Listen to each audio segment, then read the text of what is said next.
Hey guys, how's it going? It's Al. We are in the championship round of the NFL playoffs. We're going to take a look on DraftKings and build an NFL DFS lineup for the two-game slate this weekend, where the San Francisco 49ers, the Proud Purdies, go to Philadelphia to play the Eagles, and the Bengals go to Kansas City to play the hobbled Chiefs. We're going to take a look at the players in this game. We're going to build a lineup. I'm going to take a look over at Fantasy Labs and have a run through 150 lineups. You can break whatever rules you want. It's a two-game slate, short slate football. You can play defenses against your quarterbacks. You can play running backs with the quarterback. Do whatever you want. Just fit the studs that you want. And DraftKings made the pricing friendly enough that we can basically play the players that we want. You can't have everybody you want, but you can do a lot of different things. And we're going to take a look over on Underdog Fantasy and build a pick'em for this weekend. So thank you guys for being here. Drop a like on the video, subscribe to the channel, ring the notifications bell, leave me a reply down below, and let me know if you picked up your Purdy's Pizza delivery shirt. And let's go. He's a legend. Why don't we start here on the Fantasy Labs Vegas page? This is a free page. If you go to fantasylabs.com, you get a free page here that takes you go to NFL, you hover down here, go to Vegas. It'll take you right to this page, free for anyone to view, subs, non-subs. If you wanted to get a discounted subscription to Fantasy Labs, go to smizzle.tv/labs, uppercase L. It'll get you a discounted membership. Obviously, the NFL only one is no longer useful because NFL's got like 2 weeks left. But if you wanted the 8-month package, that is the one that saves you the most money over time. And it'll take you all through the offseason with every sport that they do: MMA, NHL, golf, MLB when that comes around in a couple of months, college basketball season in full swing, all of those sports. And then you'd have all the way up to the beginning of NFL season. So San Francisco, the games have about the same total. At first glance, I would have expected, and they opened this way, for the Bengals and the Chiefs to have a higher total than San Francisco and the Eagles. Both defenses amazing. So we have 4 great offenses. This is going to be a treat. I wish that one of these defenses was in the AFC so that we'd have that kind of great defense versus great offense. Usually great defense wins that one. All 4 offenses are outstanding, but both have a very similar total, 47 right now, as this total, as you can see, has come way down. Kansas City opened at 27, almost 28 as a team total. Bengals were at 24, and they've gone up. They've kind of hung. They went up a little bit, but then they kind of hung in that range. They haven't moved, but the Chiefs went from an expected team total of 27 down to 22. So that has fallen because of the Patrick Mahomes ankle injury. We don't have clarity if he's going to play. They expect him to play with that high ankle sprain. We'll see how effective he is. Vegas is expecting him to be not as effective in this game, but it's Patrick Mahomes, and they have some wonderful drugs in the NFL. As long as it's not structural, he'll be fine. And then, as great as these defenses are, the offenses are so varied and talented that they're going to do probably just fine. It's not going to be a 60-point game. If one game was going to shoot out, I would much more expect it to be this Bengals-Chiefs game here. Let's take a look over at Underdog Fantasy. We're going to build a pick 'em. I'm not going to build from this first game because I think the second one's more fun. So let's go higher than 297 total yards. I kind of like this. All right, why did I click that? Let's go higher than 15 receiving yards for Samaje Perine. What are the totals here? Wow. Trenton Irwin, 8.5 receiving yards for the Croc Hunter. Let me go higher than 85. Everything that they've done has gone through Jamar Chase since he came back from injury. I want to pick something on Kansas City. I mean, I have to pick something from another side. Jerick McKinnon played more snaps than he has all season long last week, but really didn't do all that much. I'm going to go higher than 29.5 receiving yards for him. And what is Travis Kelce? 78.5 receiving. He averages like 110 in the playoffs. So let me go with him. And that's my 5. Let's play this for $100. I'm going to try and win 2,000. Should I take insurance?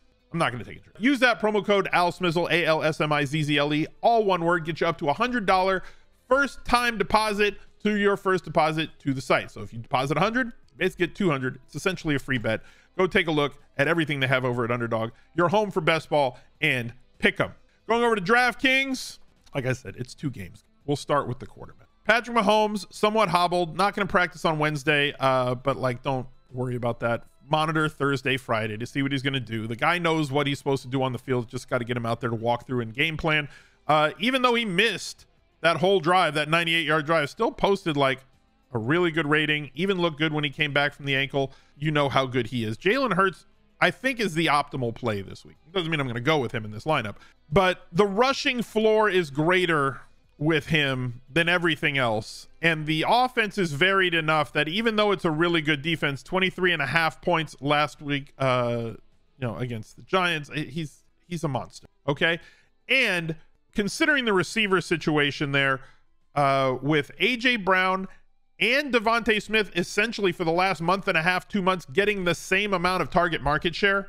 Like, think about how good Devontae Smith is, because we know how good AJ Brown is. Clear alpha on the other side. Devontae Smith starting to come into his own as well. You get a massive discount, at least on this slate. 76, 72, 6,800 to go with Joe Burrow over Patrick Mahomes. But because of only 7,200, I think that Hurts is going to be the higher played player in this slate.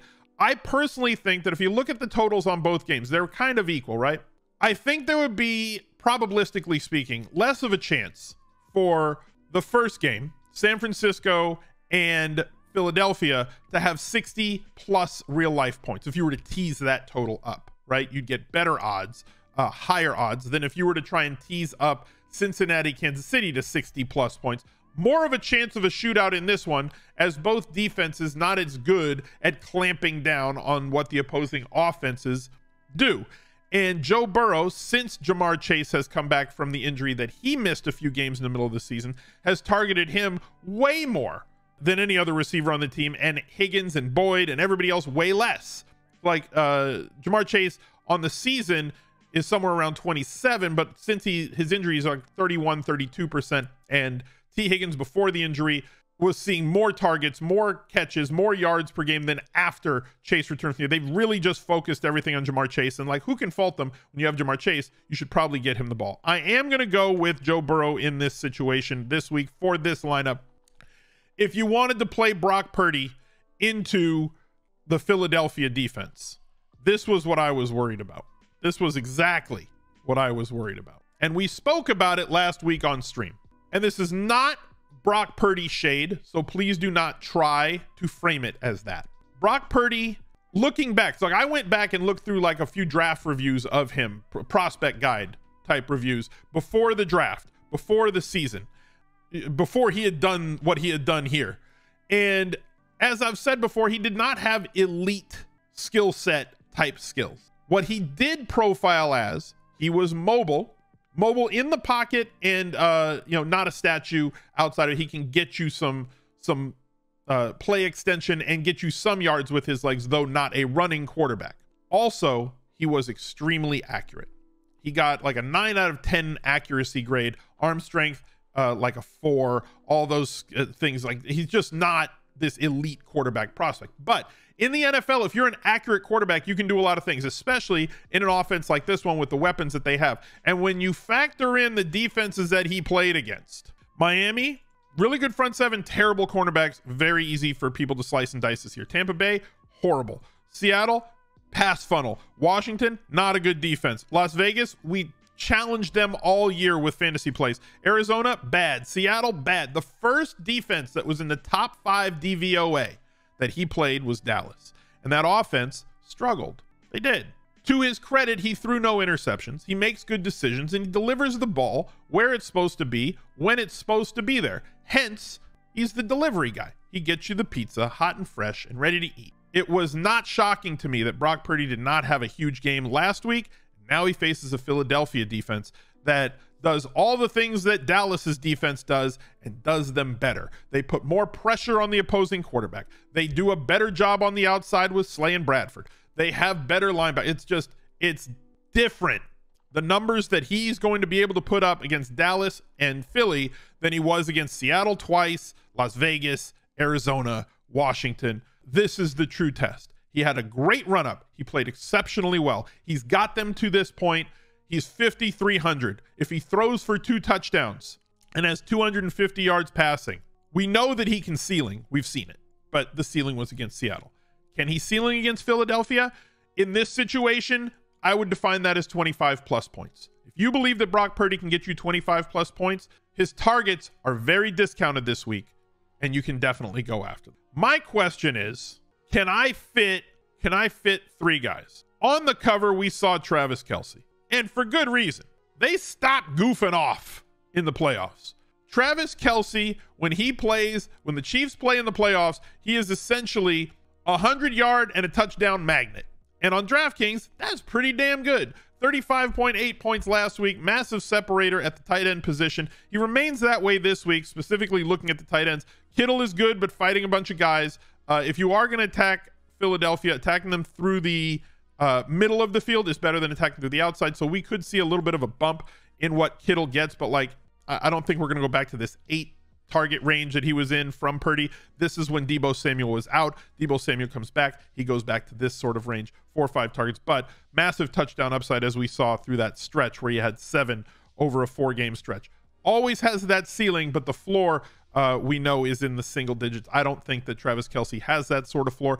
Dallas Goedert on the other side, similar, right? Like you're going to need him to catch a touchdown, but he's going to have a high floor of yards and catches. On a week in, week out basis, one of the 3 main guys in the pass game, and Jalen Hurts does throw the football a ton. The other cover guy that I had, as I said, since he came back from injury, 8, 15, 13, 12, 13, 12, 8 against Buffalo in a blizzard. Yes, I'm going to play him. The only other, so like this is easy primary stack, best bring back, spending up at a position where most people are going to look for value because the difference between 7,800 and 52, I do think that 2 tight end is more is as in play this week as it was last week, because the wide receivers in this price range, 4,100, 3,000, just aren't as good. You can make an argument for Tyler Boyd. Kadarius Toney got 7 targets, but like really ran like, what do he run, like 12 routes? Like heavy involvement, but like not sustainable. He is essentially reliant on scoring a touchdown when they get close for him to kind of pay off on this 3,700 size. It doesn't mean it can't happen, because yes, they do get creative once they get around the goal line and goal-to-go situations. And Kadarius Toney has been that Swiss Army knife guy that they have used since Mecole Hardman was that guy early in the season. Toney has moved into that role. He's more talented than that role, but they haven't stretched him out. We saw MVS score a touchdown, but again, mostly just kind of, you know, getting cardio out there. He had a 1.5 point game last week. I'm not going to be playing MVS this week. Then you got guys like Jennings at 3,300. He's a 2 target a game guy. He busted out for 5 against Seattle. He's a single digit guy. So as I said, the tight ends in this range, Hurst and Goddard, are more than fine when it comes to finding somebody. Let's do this, and then let's put him in the flex. So I'm going to use tight end and flex. We're just going to do it that way. Looking at running back, Christian McCaffrey left the game a little bit, so like game log watch is going to say, well, they didn't really do, but 8 targets against Dallas. He's going to do. He's considered day to day. He's going to play, and I would assume that he is going to finish the game, as opposed to last week where Eli Mitchell finished the game because McCaffrey kind of left the game with an injury. Joe Mixon going to see a lot of volume. He is probably the best bet on volume on the slate at 6,500. Second best volume bet outside of Christian McCaffrey, like down in this kind of value range, it's going to be Miles Sanders. Big difference between his floor and ceiling. We know when they get in close, they are just as likely to do one of 4 things. A, run it with Jalen Hurts. B, pass it with Jalen Hurts. C, run it with Boston Scott.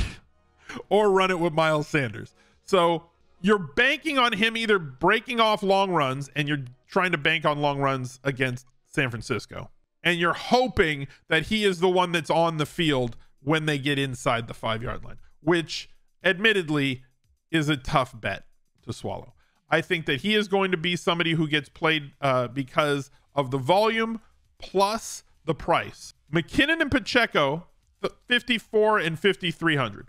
McKinnon played more snaps than he has all season last week, but strangely enough, got like absolutely no targets. So he ran the ball. We know that his value to us is in the passing game, and when they get in close. All of those targets in those situations went to Kadarius Toney last week. I don't think that stays the same, specifically if they play this game from behind. If Jerick McKinnon plays 65% of snaps, we're going to want to try and find some ways to get him involved. Isaiah Pacheco, we know that he has the big play upside. He is possibly going to get inside the 5 carries, question mark, because who knows what Andy Reid's going to do when they get in close. All the running backs are kind of sketchball. So I feel like this is a great slate to take value at running back to allow us to maybe get the one sure thing up here in Christian McCaffrey, because we know that he is going to get a ton of usage in the passing game, a lot of usage when they get in close, can pay it off without scoring a touchdown. But if he does, he has the highest possibility of getting us a ceiling. And I think that Samaje Perine is more viable than we're willing to let on. He's 4,500. We'll see where we have to end this lineup at running back. But just know that I'm okay using Perine as a value outlet. The rest of the lineup has got to kind of look, you know, it can look whatever you want it to look like. So, like, I think we're kind of forced to play either the Chiefs or the Bengals. Both are fine. The other, you want to try and play players against teams that are going to drop back and pass a lot. I think that you could see more running in the first game, more short passing. The Eagles are very expensive to get up to and would force you onto a really tough value option. You'd have to go with two running backs that are very, very cheap. And I wanted to see if I could get McCaffrey and Chase and Kelsey all in the same lineup, which leaves us with 4,400 left to go. The rest of the wide receiver situation, I mentioned Devontae Smith. I'm not sure that we can afford. We can play around with it and see if we can. I have a lineup built, but like, I want to see if we can get to him because I really think that he is super solid. We've seen him come on since the injury earlier in the season to Dallas Goedert, which happened around here.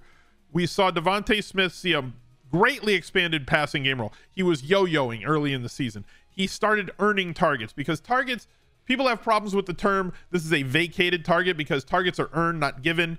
And I get that, but like, also when there are targets to be had, somebody who is able to earn them is more likely to get them than just somebody who gets plugged into a spot. Like Tyreek Hill vacated a lot of targets. It doesn't mean that Juju or MVS were going to earn them, right? That's the argument against. But the argument for Devontae is he's actually really, really good at wide receiver. And for him to match AJ Brown on the other side in terms of his target market share has been spectacular. We do have a couple of values that I wanted to talk about. We'll see if we can get to him. Brandon Ayuk should not be 1,300 less than Deebo Samuel. Deebo's amazing, but Ayuk's he's an alpha on the other side. And he is just as likely to score a touchdown this week as is his counterpart. We have 9,000 remaining. We're not going to be able to get to Devontae Smith. I do want to find ways to get to them. You can get to him if you come off of Christian McCaffrey. That would be essentially the way. At running back, let's see who we can plug in. I have it as Miles Sanders because I always play for volume. If I go to Jerick McKinnon, who I think is a better play on ceiling than is Miles Sanders, that leaves us in a precarious situation where we have to go with Marquez Valdes-Scantling or Watson, who out-routed Kadarius Toney last week, or come down to somebody like Irwin, which kind of makes me want to pay a little bit less to come down to Miles Sanders because that allows 3,800 to get us to Tyler Boyd. And that's going to be your first look lineup. Joe Burrow, Christian McCaffrey, Miles Sanders, Jamar Chase, Brandon Ayuk, Tyler Boyd, Dallas Goedert, Travis Kelce, and the Bengals D to make it work. Whew. That is a star-studded lineup. It's going to be popular. A lot of these guys are going to carry high percentages with them. Change everything that you have to change when you're building your lineups. You are going to want to correlate a little bit. You don't have to. I do suggest trying to get Jalen Hurts in there, but if Hurts has a 30-plus game, you're going to want him in there.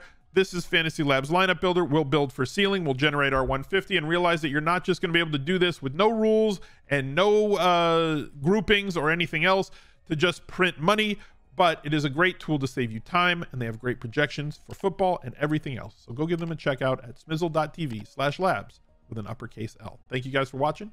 Look out for another video right there. He's a legend.